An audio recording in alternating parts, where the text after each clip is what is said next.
let's record it. All right, so welcome everybody once again on the replay. Okay, so what are we going to cover today? Well, part one of today is all about finding your niche. And really, it's kind of my stubborn realization that I was wrong on niching yet again. And I've been so right on niching, and then I got wrong on it, and I've put it right. And I want to share that story with you. Actually, Morris, is a lovely segue at the start where we were just talking before, and he said it's nice to be able to share a little bit of the person in it. And actually, part one, I'm going to share my story. And the reason why is I want you to understand that it's okay to keep on reviewing your niche and actually to keep on tweaking and changing it. I don't think it's ever finished. I don't think you ever finish niching. So part one's all about that. And then part two is that once we've established a niche or the direction of our niching, then how do we create one product that is the most awesome solution to your niche's pain? And that's the thing that's really going to ignite the fire for you. So that's the agenda for today. This part will take probably about half the session, and then the other half of the session want to hear from you guys to get a feel for any thoughts, contribution, and sort of round table it to get anecdotes from the crowd, right? So round table, right? If you want to read up further, this is step one and step two on our $1 million thesis. I'll just quickly share that in the chat. Do just copy and paste it into a web browser and maybe have a little peruse at lunchtime or have a read up after this session. Step one and two, it's a sort of a 5,000 word thesis on how I scaled 2 businesses to $1 million in revenue and without investment. Well worth a little bit of a read and give you a bit of insight on a couple of ideas that we've shared today, and then how do you take that further? So that's step one and step two. Okay, so finding your niche, my sort of stubborn realization that I've been wrong on niching. Now, the strange thing about it, when I started my business, I was a graphic designer, straight out of university, went and did some design stuff. I mean, it was actually my second business. My first business was a product designer, and I went over to India and China with a sketchbook full of ideas to get products created with a graduate loan at the age of 23. And I've never, ever been negotiated so hard by people in my life when they see a young guy from the UK who's sort of 23 with a bank loan. They soon helped me to spend it as quickly as possible out in the Middle East. So fair play to them. But I just gave them my sketches and my designs, and they filled up containers full of products for me, and I went around the UK selling it. That's my first business. Unfortunately, I lost that business in 2007 when the crash came, because all my independent retailers basically shut up shop and left the high streets, and was left with massive debts and had massive problems. But my transition from that was I was helping as many of them as possible with marketing for free if they brought some of my photo frames and rubber ducks and all the other weird stuff I was importing. Now, the point being is, because someone transitioning into the marketing industry, I'll tell you what I'm going to do. I'm going to stop share because I want to see you guys. Because someone transitioning into that marketing industry, I was like, yeah, okay, God, I need money. I'll do you some business card designs, and I'll create some website designs for you. I'll do whatever I can do to be able to find some sort of help for you to be able to buy or to be able to get more sales for your independent retail store. So I spent my time selling just basically everything, little websites, little email campaigns, anything you want to do. And the issue is when you're trying to sell everything to anyone, then you just have no systems in process. You're everything to everyone, you're nothing to no one, right? And I start the week and I'm going, oh, I need to go and do that website project for Mr. Jones, and then Mrs. Davies wants to have this email campaign and this and that. And I just was like the biggest generalist in the world. And of course, what do generalists do? It's a race to the bottom. Just drop your price, drop your price, drop your price. And also you get super busy, so you're not processed, so it's all very time heavy, price low, horrible business to be able to run. So then I started to realize, well, why are my customers coming to me? And by this time, I've been doing this for a few years. And I was thinking, why are my customers coming to me? And the honest end result was that they wanted leads. Leads is what they wanted. And I kind of thought, well, okay, cool. They want some lead generation happening. And then I thought, well, actually, how can, who's my best client? Who's the person that actually I enjoy working with the most? And by that time, I'd started to realize, well, it was kind of these B2B businesses. The retail stores obviously were the reason why I had such bad debts and lost my first business. So I was kind of stung by them. And I realized that actually they're the ones that are paying the most amount of money, and they're the ones that are easiest. So I'll start to niche again. I started to niche. And then suddenly through the door sprung the silver fox. And there's a few of you who've heard the story about the silver fox before. Colin Sales, and he was brilliant, right? So this is Colin, and he came in, and as I was producing this lead generation model and actually started to recognize ourselves as a lead generation business, he really helped us. He said, I love it. It's great. I think there's a couple of problems with it. And actually how I see this business working really well was this, right? And Colin happened to be a consultant. He was a consultant. He was an expert. They had an IT consultancy. And so therefore, he really helped me to shape the perfect lead generation product for him, but ultimately the perfect lead generation product for the coaches consulting industry. And so what we did is then we hyper niched at that point to coaches, consultants, course creators, trainers, and we did a one thing, which is our digital trailblazer product, which was a lead generation product. Now, the wonderful thing about that was our business then scaled from being me on my own in the parents' bedroom, basically. I think I've moved out by then, but into a team of 28. This was just us in the infancy stage. We are up to 28 staff, over $1 million in revenue, and then ultimately exited that business for a nice turn, right? And so that was the trigger point. That was that niche to go, oh, wow, okay, the people that want it and the people that are most profitable and actually what the market wants, which is that lead generation, bam, we're off to the races. And Colin was the target market. Now, that came over many iterations. So I thought I was a service sector business, and I thought I was niched because I was going after B2B companies. But it wasn't. I was not niched. It was not niched at all. And actually, it was one of our clients that really helped us to do it. And we then created the one product. So we can talk about the one product in the second part, but that piece of the story hopefully makes you realize that you may already have your best client. And we had Colin, and we developed something for him, which meant that whenever we met someone else like him, it was almost as if we knew them better than themselves. I then found myself in a position where I'd kind of come out, had a bit of money now, obviously sold the business. And I thought, well, actually, I'm looking for the next challenge. And out of nowhere walks in Alex. And Alex owned this boiler servicing business that we'd kind of, back in the old days, had done some website stuff for him before I properly niched. And he came in actually really upset and said he's going to lose the business. And he had unfortunately not managed that business very well, and it was going under. And so just before it went under, I looked at the books and I was like, mate, yeah, that business is absolutely gone. He had debts all over the place. I said, well, look, let me buy some of the assets. Let me buy back the website that you had done for us, because he had a debt. So I thought, well, I'll just take that as payment for the debt.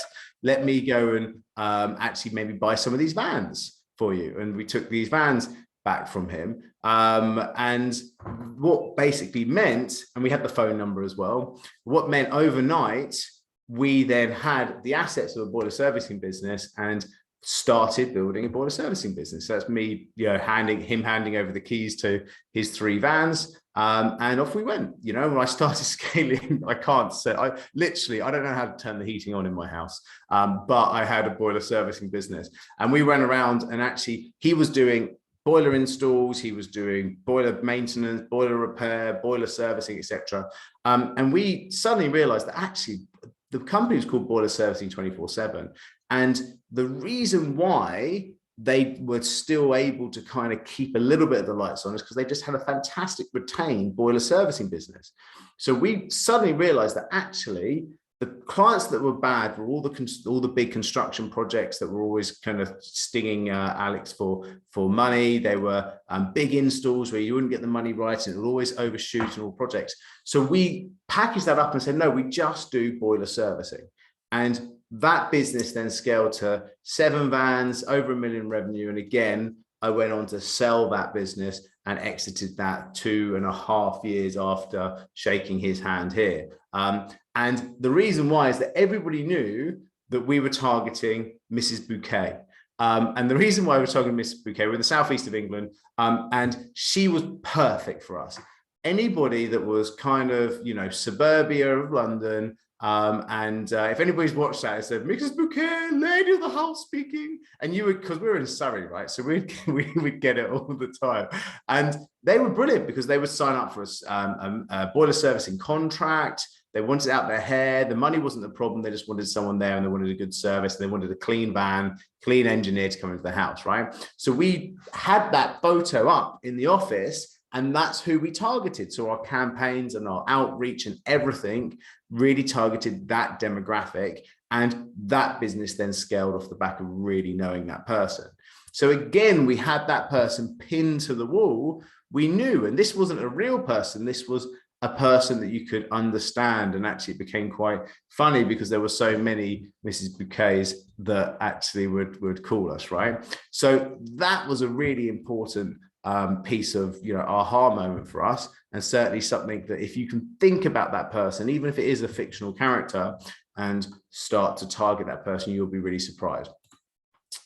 So this brings us back to kind of what happened there. So after I flogged that, I then realized that I quite enjoyed going back and talking to business owners. And I started to create something called the Lead Gen Summit and the Lead Gen Academy. So this was a big event that we ran in Farnborough, and it sort of had 50, 60 people that would come on an academy. And then we'd have larger events like this, which got up to 200, which was our summits. And so it's a great meeting.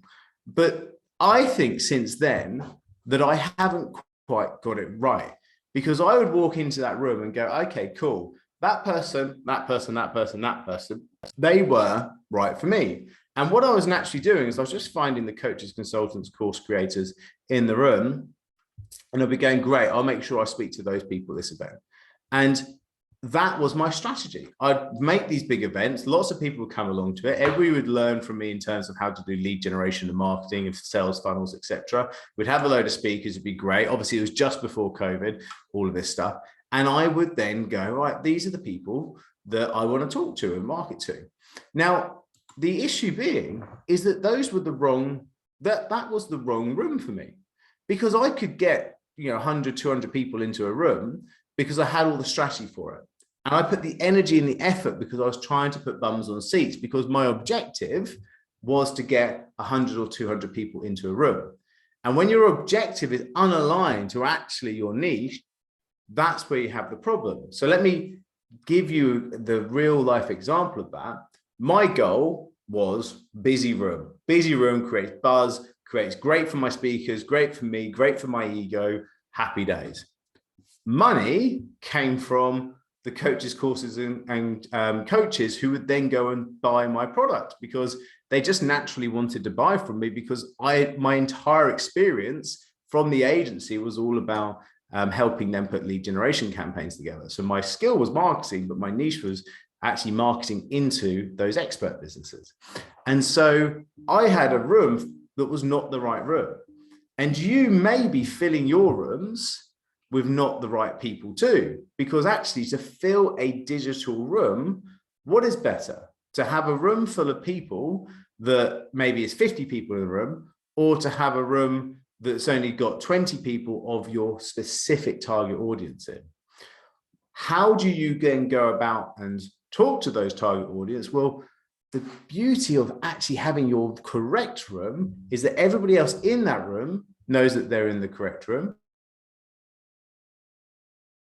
And then everybody in that room also then will start to go, oh, okay, whatever you're about to tell me is my next step, that will also be tailored for me. And so if the content is really good and deep here, then actually what is the content like in the next step? What is the actual product or service that you're selling like? Is that really hyper targeted towards me as well? And so people feel comfortable within that. I talked, I think at the weekend, I did a training session with for a few clients with someone that I work with in the Dent program. So Dent asked me to come and be a speaker on Saturday for their accelerator. And I talked about this kind of niche bit being like a cannon, and you've got to put the cannonball, which is heavy, and you couldn't throw it. It's not like a shot put, can only like throw it a small way. But if you put it somewhere really small and dark and tight, like a cannon and light it, the ball goes off to the moon, right? And that's what a niche is. That's what it was to me. And what I realized is that I wasn't holding a cannon anymore. I was trying to throw individual balls forward myself when it's a big room like that. So creating that smaller room with a smaller amount of highly targeted people is exactly the aha moment that I've had recently. And therefore we're going back to our original niche of our courses creators and consultants, because those expert businesses is what my whole program's built for. So why would I not only help them when I talk about my marketing? And so the conversation I have online will be just to them. And our LinkedIn, so one of the things that one of my team is doing at the moment is going through my LinkedIn profile, deleting anybody that's connected with me that's not within that category. Bam, going through our online email system, deleting anybody that's not in that category. Why would you do that? Why should we all do this? Is that once you find your niche, you got to burn the boats. And there's this great kind of Viking story that says, how do you go and conquer an island? Well, if you're a Viking meandering horde that's going to go conquer an island, you first of all sail to the island. And then step 2, you burn the boats. Step 3, you have to go take the island because there's no plan B. You've just burnt the boats. So the only plan left is plan A, right?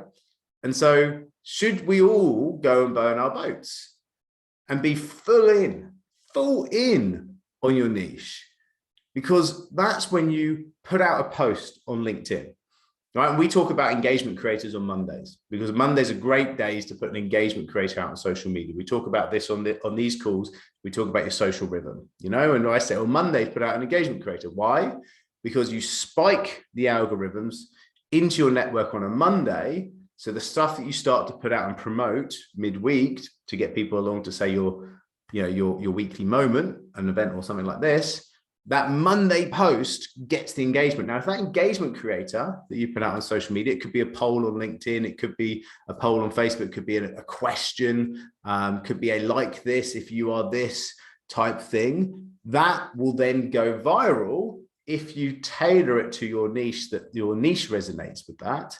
And therefore your niche will then see it and other people in your niche will keep on engaging with it. So you spike the algorithm of your niche. So when you promote a niche specific event on Tuesday for people to come to it on a Wednesday, then you're going to get far more people within the niche coming onto it, as opposed to people stumbling across it and going to something that's new, that's different and wrong. So that's the beauty of having a social media profile that has got connections that are totally niche specific. Otherwise, what happens is that it will distribute, that content will distribute through your network. But when the niche specific content comes up against people that are not in niche specific, they won't like it. And therefore the virality of those posts actually start to subside. And you don't get the snowball effect of getting over a certain amount of likes and comments, which then opens the platforms up into even further reach. You'll see this, that there's a lifestyle. So let me take LinkedIn as an example. All these social media platforms work similarly. But once you can get over a certain amount of like and comments on LinkedIn, LinkedIn itself increases that reach and the pace. So then you start to get out to second and third connections from those posts. And there's not as many as you think. It could be just over 50 likes and comments on a post to then go into what ultimately is a bit of a manual review within LinkedIn. They actually review those posts to make sure that it's authentic, and then bam, you then start to get further reach. So that's why these LinkedIn pods and people talk about that work really well with that. But coming back to the point, you want that to go viral within your target demographic. So therefore it's best if the right type of people are like sharing it, right? Good. So that is niching, and that's why it's really important for you to do it. And then the second piece is selling to your niche. How to create one product that's most awesome solution to your niche's pain, right? So when you think about that one product, let me just go back to a drawing board. Once you know who you're targeting, then you can actually start to think, well, what is the biggest pain? You know, if we think about, cast our mind back to that story of Yomp, what was the biggest pain in that business? Well, it was leads. That's what they needed. So once we know that leads is the result your clients want, then you now, if you know your niche, can actually work out where they are now. Because you know your niche. You can say, and actually sometimes it's really good to be able to target someone that you know really well, or even your own situation, 3-4 years ago, or even your own, that's some of the best people that I know that niche basically sell to themselves. Instead of having a picture of Colin or Mrs. Bouquet, they could literally just put a picture of themselves up, maybe themselves 5 years ago, and sell to them. Because it's transition, it's that result, it's the transition from where you are now to the result is what are really good. And I'm talking mostly to my experts that are on this call, that result. But it doesn't matter if you're an expert business or not, we should all be trying to get a result for our clients if they're paying us some money, right? And if we can empathize where they are now, when we speak to them, we can make them realize where they are now is not good to stay where they are now. You make now a little bit more unsettling for them. You can ask questions like, actually, what happens if you don't do anything about this problem? Actually, where would you be if you just stayed where you are in 12 months? Would that be good? Or actually, if, with inflation like it is, you're actually going backwards, right? Versus, wouldn't it be amazing in 12 months time if you were able to achieve this, and this? And once you know the result that you can get for those clients and the result that they want and where they are now, you can empathize with them. Then you can show them this. This is the winding, beautiful journey from where they are now to the result. And then these are some nice steps. So in this example, it doesn't have to be 5 steps, but there's 5 steps to get from where they are now to the result. And that journey map, we say to our clients, you need 2 diagrams, literally 2 diagrams to sell something, right? You need a journey map to show them that you know where they are now and that there's these points on the way to get to result. And they need to understand that actually, yes, I can see those points are important. And the second thing is that you just take that then and you put those 5 points into, a nice little process. So now you've got a journey of your 5-step process and you've got a diagram of your 5-step process, right? And so that 5-step process is your intellectual property. It is the way you get people to results. Here's the nice diagram of it. And then here how you unpeel that orange into a journey. And that journey therefore takes them, from now to result in say 6 months, or it could be 12 months or whatever it is. You can then give them a time frame of the average journey a client takes to do it. And so therefore, if you're talking as an expert, you can say, well, I package this up into a 12-month accelerator. It takes you through these 5 steps. We expect when we get to step 1, we're going to do this, this, and this. Step 2, we do this, and this. And so therefore, you now have the 2 big assets you need to be able to sell a really awesome solution into that market that they recognize with.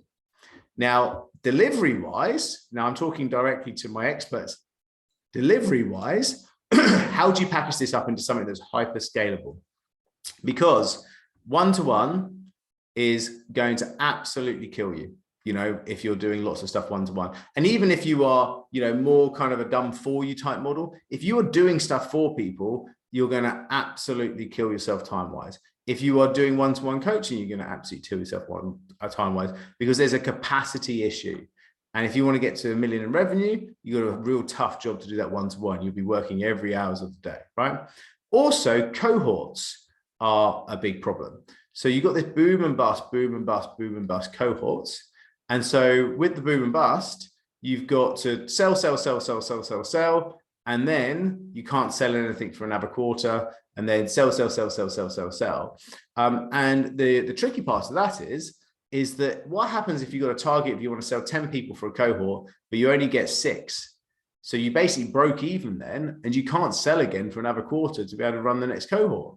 And then what if you get 6 again? Oh, crikey, actually now we're finding ourselves in a position where we're actually then making a loss, where we projected making a nice profit. Whereas if you can sell on a rhythm, then you stack and stack and stack, and you can actually then sell every single week, every single day. You want to join people into the program. So let me just show you that from a what we call our hybrid model. So all your ideas and concepts as an expert, ideally have some sort of online platform. You can put all the training, all the courses, all your swipe files into an online platform. That's leadership. Now, we talk about there being 4 things that you need to be able to deliver a result for clients. You need to give them leadership.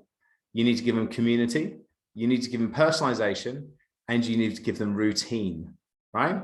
Because actually there's so much information out there that people are going, oh, I don't really know who the right person is for me, to, oh, actually I found my leader and I know that this person is awesome. And actually I love what that person's saying, to, oh, I don't know anybody else that's kind of struggling with this pain that I've got, to, oh, I found a group of people that are all very similar to me, niche. And actually they're all actually struggling with the same things as me. The questions that I'm seeing are very familiar. They're sort of the questions that are on the tip of my tongue. Oh, okay, cool. To actually, I'm going, I'm not really sure. There's so much generic advice out there though, to, oh, wow, I've just come on here and Morris has been able to give me some really specific advice to me personally.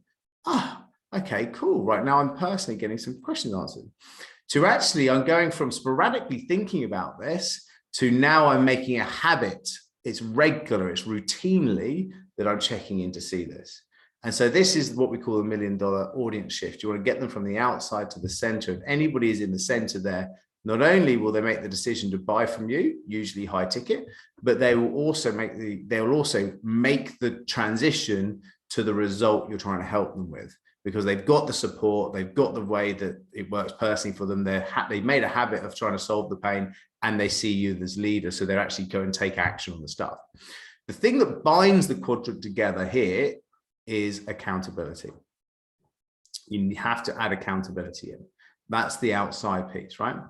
So you've got this lovely leadership up here, but there's none of the other 4 elements, including accountability in there. So with the hybrid model we suggest is that, hey, once you onboard people into this, you can say, right, you need to work on module 1, then module 2, module 3, or you might say to people, look, you've already done module 1 before you join me. So then you start on module 2, module 3, and then you go to module 4, right? So you can tailor their experience as they come in.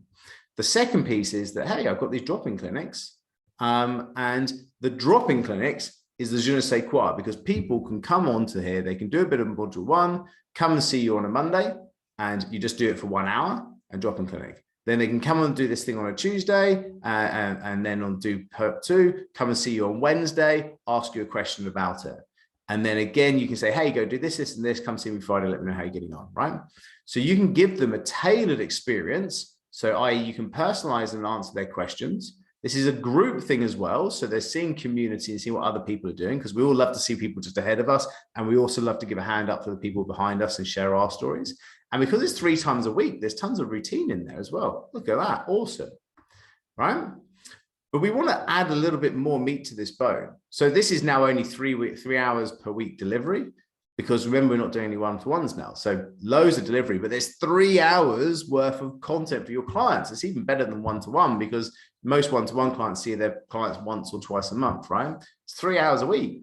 And so now we then put underneath it this wonderful piece of group, and you add a group underneath it, and the VIP group is just for your clients. And the beauty of the VIP group, all of the recordings from those can go into the group so they can catch up on it. But of course, they can continue with their community and networking. You can continue to personalize any questions they put into there. And because these get uploaded into the group, there's a bit of routine in there as well, because they can go back. And of course, you get leadership. So again, it backs up the quadrant in there. The final piece is that accountability. So we say to our clients, just ask them on a Monday what the 3 things they're going to do this week to be able to get closer to the result. We call that 3 Things Monday. And then everybody lists in the group the 3 things, because then they're being accountable, because they'll say it to everybody in the group. Then we say do a Momentum Wednesday. So on Wednesday, they say, oh, how are you getting on? Oh, yeah, I'm going great. I'm getting loads of results here. And you check in, but you say, oh, okay, well, if you're struggling with that, let me help. So you're actually giving them a little bit of tailored help and a nudge on Momentum Wednesday. And then on Friday, you have Friday Finishers Club. And Friday Finishers Club is where people can celebrate getting their 3 things done. And of course, we're now sharing wins, and we're celebrating as a community. That, my friends, is the hybrid model. as an expert, that is a highly packageable, highly scalable, highly time efficient way of sharing your expertise with your niche and being able to help them to get that result. So you need three things. One, you need a journey diagram. Two, you need that process, which comes out that journey diagram. And then magic number three is that you need a scalable flagship product, the thing. Don't sell them some sort of value ladder of lots of multiple products. Sell them the solution. Sell them the solution. And the solution will seriously help you to be able to make sure that you know your audience and sell them the solution. Fantastic. Mark just put into the chat there, leadership. He's talking about the quadrant, right? So the four bits inside are leadership, community, personalization, routine, and then the thing that binds them is accountability. Sweet. Okay. And what were the three things? So one, you need a journey map. That journey map then pulls out into your methodology diagram. And then your methodology diagram and your journey map are the things that you create your accelerator, your flagship product around, which obviously then talks to that quadrant, right? So you need a flagship product, one product, and that product has a journey map of how you get the results. And that journey map helps you to create your 5-step methodology. Susan loves it. All right. Okay, so into the room, gang. I hope that helped. Some music, basically my musings of what I've seen. Happy to take some questions at this point or to get any other thoughts. Francis, yes. Thanks, Richard. Yeah, I wrote it in the chat as well, but I was curious, if you're a lead gen company or an online marketing company, right? And a lot of small businesses, they're very time poor and they just want it done for them, right? And they actually want to do the minimal amount of work, minimal effort. Business clients can be lazy, right? When it comes to marketing, they just want the results produced magically for them. Yeah. How do you translate, you know, we're doing that. We want to translate what we do into that type of hybrid model.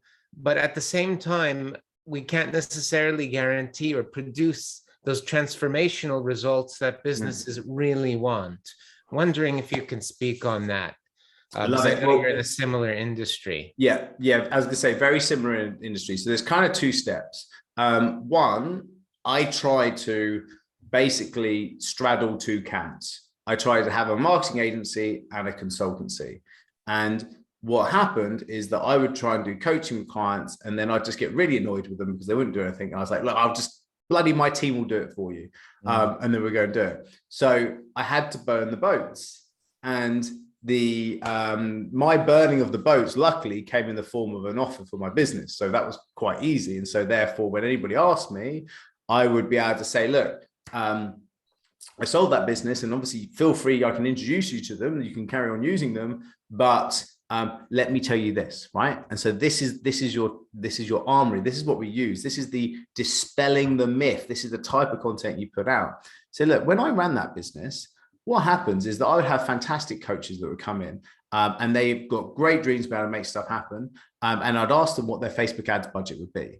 And they would say to me that they had about a £500 budget.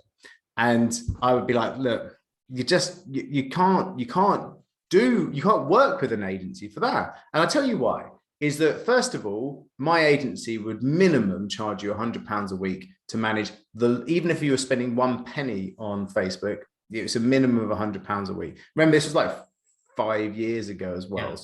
Yeah.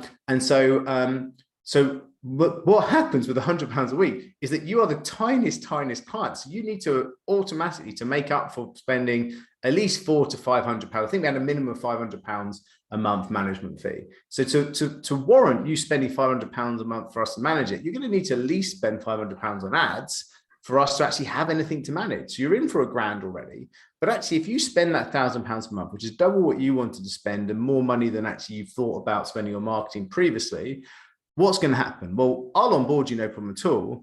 And because you're my smallest client, we would give the office intern that we're training on ads your account to be able to work on. So now you've got some spotty teenager that basically we're not paying anything because they're on here on like a, you know, a work placement, working on your ads training. I haven't got time to work on it, so I'm not looking at it. I'm working on the guys that are spending 30 grand a month, and that, you know, you get the office junior, and then the person that's just above the office junior is the person that's managing the office junior. So by the end of it, do you think they really care? They're just trialing it and playing with it. So let me tell you this, actually, you can spend £500 a month, but why don't you spend £500 a month with Facebook and use it as a complete training exercise so you understand deeply how this works. You create the content. I'll show you exactly how to do that. You set up the ads. I've got a training course that can show you how to do that. You create these cool call to actions. Look, I've got some swipe files that will give you exactly how that works. From the best, when I had clients spending 30 grand a month on ads, I had these type of ads. Here's the exact copies of those. That's what they were spending in. They did massive amounts of tests. How valuable would that be for you to have that in your armory when you go and approach this? And of course, now, who owns your business? Because if you're working with that agency and they're getting you 10 leads a week and you're happy with that, and then it stops working, actually, how, why, what happened? They own your business. If the floodgates stop, it's down to them. Versus if you're working on it, you see, and actually sometimes the ads stop and then you can pivot and work out why and how, and so you now own your business because you own your lead gen funnel. So it's actually bad business to use an agency. There you go. Gotcha. and it's like, look, Francis, when I owned an agency, I could tell you exactly the counter argument. Like, you haven't got time for doing this stuff. Why would you do that? You need an expert, yada, yada. Like, do you know what I mean? So whatever your proposition is, that's where these big pieces of content really come in. I mean, sorry? Yeah, you worked with heating companies. And like you run a boiler business, and we're working with some of those people, like tradespeople who are extremely time poor. Yeah. Right? And I think there isn't necessarily this culture of like diving into a Facebook ads program and learning how to do it themselves. So we're going to change market 100% because we want to evolve what we do. So we're constantly looking at the niche. I've been working on the niche for 2 years. Going absolutely crazy. You know, so you can. I tried to do it when I came out of the boiler business. I was going to actually set up because I only had my own company, right? And I wasn't, you know, we did all right, but that was only because I could get leads. So I thought, well, actually, if I can do that, then I'll go into a trade. I'll do like a trade person's mastermind or what have you. That literally, I think I've worked on that for about a week and realized that this is not these are not my people. Nothing wrong with them, but it's just, they don't like the plummy little guy from Surrey telling them what to do. So so that's kind of, you know, was fine for me. So it's, you know, do you know what I mean? It's all part of finding that niche piece. So look, I hope that's. Thank you. I'm going to take a couple more questions. I am going to hang around for another 5-10 minutes, but I want to, two things before anybody shoots off. I am working this awesome 5-day challenge next week. Again, obviously it's for experts. And this 5-day LinkedIn challenge, doesn't matter if you can't make every session, but at 9 o'clock, I'm going to be doing a session. I'm going to stick this into the chat now. I'd expect all of you, if you liked anything today, to join that challenge. It's free, and it's every single day next week, 9 o'clock UK time.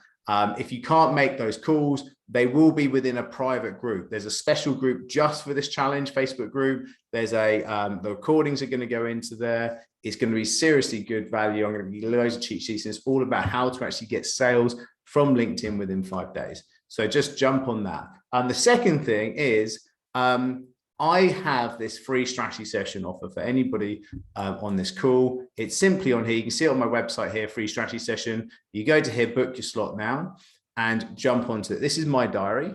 And genuinely, I get, look at this, no more appointments at all in February. That's mental, by the way. Well done to my team for smashing out my strategy sessions. But you can see first week, we've only got a couple of appointments there for the first week of March. So this is the link here that's going on to into the chat now for everybody. That's one-to-one with me, 45 minutes of pure value, the type of stuff you just had a snippet in terms of, you know, how I was just talking there with Francis. And so that strategy session, we would look at your niche, we'd look at how you can package up your product and service. Clearly, it's for expert businesses, coaches, consultants, course creators, people interested in going into that. I do work with newbies to be able to help package up that and be able to scale that. I'm all about marketing and lead generation. That's what it's about. Funnels, sales, smashing that out. Cool. All right. That's all I got to say about that. So jump into those two things. And now let's throw it back into the room. Questions. Have I missed anything in the chat in terms of questions? Cool. People saying they're already registering. With a starter company. So Kieran, where are you? Are you still on it? Okay, Kieran, do you want to just ask? I can see there's a nice question in the chat there. Do you want to ask the question? With a starter company, i.e. marketing primarily, is it best to initially niche, or is it best to build a customer base, burn the boats, as you say, and then niche? Yeah. So the easiest way to build a customer database is to niche, because the reason why. This is a so I think at the weekend someone I did this session on Saturday, and someone was into airlines, and he says, you know, he was talking about doing a leadership program for corporates, and he said, I want to work with top execs to be able to do a leadership program for corporates. And we started to drill down, and actually all of his experience has been from a 25-year career at the top of the airline industry. So I say, well, what are people more likely to want to come to and buy a leadership program for you know, top airline execs talking about how to scale in the airline industry, or a generic leadership program? Who's going to come along to your free events? You know, if you're doing something specifically leadership in the airline industry, you know, musings from a triple captain or whatever it is, versus, you know, exec, you know, top exec. It's just so much easier. And if you think about LinkedIn outreach, right, Kieran? So if you, and this is where you should jump on the 5-day challenge, we'll look at a bit of this. But if I go onto LinkedIn and I go, right, LinkedIn, the world's biggest professional network, I can sell them some stuff, right? And so if we try and sell all of LinkedIn some stuff, then that's going to be difficult. Or I could just go, well, actually, I just want to work with coaches, right? And actually, I just want them to be in the UK. You can see I do this search all the time. And actually, what type of coach do I really like working with? Well, if anybody thinks of themselves as being an author or a speaker, then those are the type of people that actually have something that I could help package into a hybrid, scalable business model. So I could do coaches plus UK plus speaker. Bam. Now I've got a niche, and I go, right, once you see the first 3, you press see all profile visits, right? I've now got 197,000 results in my niche. I could retire and like live the high life over and over and over again and never do another search. You know, that's 197,000 people. If they would buy my program, you know, I've got, you know, bottles in the club after that, right? So there's no need to, you know, that is it. I don't need to go anywhere else. So, yeah, and actually, how many people do you want? This is the other thing that I really talk to people about. How many people is success? You know, it depends on what you're selling, right? So if you're selling, let's just say you're selling a very, you know, inexpensive accelerator type model. Say you were selling something for like $597 per month to someone, right? And so that's an inexpensive accelerator type model, right? And then you times that by, say it's a 12-month accelerator. Bam. That's what the average order size would be for you, right? So we say to clients, 30, 25, 2. What do I mean by that? If you, sorry, I'll go back to my calculator. If you got 30 people along to say who booked like an event for you, and you got 20 attendees, once you get 20 attendees, if you can get 5 strategy sessions booked off the back of that, then you should expect to get 2 sales. And so if you do that weekly, if you have a weekly thought leadership type event that you're putting out, and you run 30, 25, 2 every single week, then that's the average client value. Times that by 2. So that's what you're making per week. Times that by the 52 weeks. that's your business. Just 2 sales a week, 745,000. And I think knowing that I do this kind of example all the time, 745,000 is just over $1 million in terms of the transition. So when we're talking about the $1 million sprint, that's a really nice example for me to show you that 2 sales is all you need to be a $1 million business. So 2 sales also equals, 100 people. So when you've got 197,000 opportunities and you only need to convert 100 of them, that's your market. Simples. Jump on a strategy session. Let's work through your numbers. Let's work through your niche. Cool. Final question. I'm going to go at 5-2. Final question from the room. Who's got a question? And in the meantime, do remember, I'll just chuck that into the chat again, that I've already had a couple of pings on my phone for strategy session booking. So jump onto there. Love to see you. Okay. Questions. Oh, Morris, sorry. Didn't see your hand up there. Go for it, buddy. Yeah. This thing about niches. A niche is only really a niche if there's 1 or 2 people in it. It's not a niche if there's 1,000 people doing it already. So coming back to Kieran, you need to know how many people are in what it is you're trying to do. And then, if necessary, generate a niche by finding the bit in that area where there isn't anybody. You need to dominate your own niche. I'll just kind of just ease out that. If that's the understanding of that phrase niche, then that's cool. But let me just kind of broaden that out. You want to be able to do a search like I've just showed you. This is for everybody, where you can see 100,000 people in it, but the point is, it doesn't really matter about that. It matters to say, I work with coaches in the UK who recognize themselves as being speakers, and I help them to be able to do X. And that X is the result at the top of your journey map, the people you've just explained, and you do a LinkedIn search and bam, you're off to the races, right? And that is all you need, whatever that is, whatever we want to call that. If it's not a niche, then, it's just your target market. And your target market and your target result for that market is what you build off. So that's cool. Sorry, I was the riches are in the niches, as the Americans say. I was talking about the other end. So I was talking about you, not them, but you're right. The other end of that is all the people that would address your niche. Yeah, exactly. Yeah. So cool. Like, I'm going to go off. I think someone asked, is this an Aura ring? Yes, the Aura ring is awesome. It helped. This is basically a Fitbit on my thing. I don't like wearing a watch, so it tracks all my sleep and stuff. And it told me that I didn't sleep very well last night, but you can't tell, could you? So they, I can't remember. Dimitri said, good to see you, buddy.